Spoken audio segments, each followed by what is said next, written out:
নমস্কাৰ পুনৰ এটা নতুন ভিডিঅ'লৈ আপোনালোক সকলোকে পুনৰবাৰ স্বাগতম জনাইছো। আজি কিছুদিন আগতে নাগাৰানাম পৰিবেশন কৰা কৰিশ্মা নাথৰ এটা ভিডিঅ' বনাইছিলো। যেটো ভিডিঅ'ত মই আপোনালোকক জনাইছিলো যে কৰিশ্মা নাথৰ নামত এটা ভুৱা একাউণ্ট ক্ৰিয়েট কৰি য'ত কৰিশ্মা নাথৰ ফটোৰ লগতে অশ্লীল ফটো সংলগ্ন কৰি আপলোড কৰিছিলে।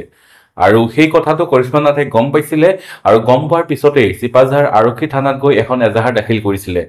যিজনে সেই ভুৱা একাউণ্টটো চলাই আছে তেওঁক অতি শীঘ্ৰে গ্ৰেপ্তাৰ কৰিব লাগে আৰু অৱশেষত আৰক্ষীৰ সহযোগত গ্ৰেপ্তাৰ কৰা হ'ল সেই ব্যক্তিজনক। আৰু এই কথা জনালে কৰিশ্মা নাথে। আমি কৰিশ্মা নাথৰ মুখেৰে সম্পূৰ্ণ কথাখিনি জানো আহক। নমস্কাৰ, মই শ্ৰী কৰিশ্মা নাথ।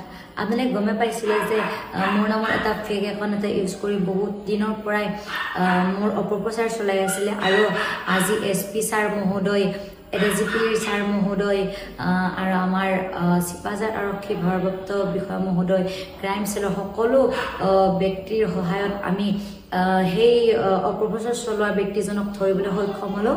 আৰু ইতিমধ্যে আমি থানালৈ গ'লোঁ, গোটেইখিনি আমি আলোচনা কৰিলোঁ আৰু সেইটো কি হয় পিছত মই আপোনালোকক ফটো সহকাৰে কালি আপোনালোকক মই ভিডিঅ' ছেট কৰি আপোনালোকে চাব।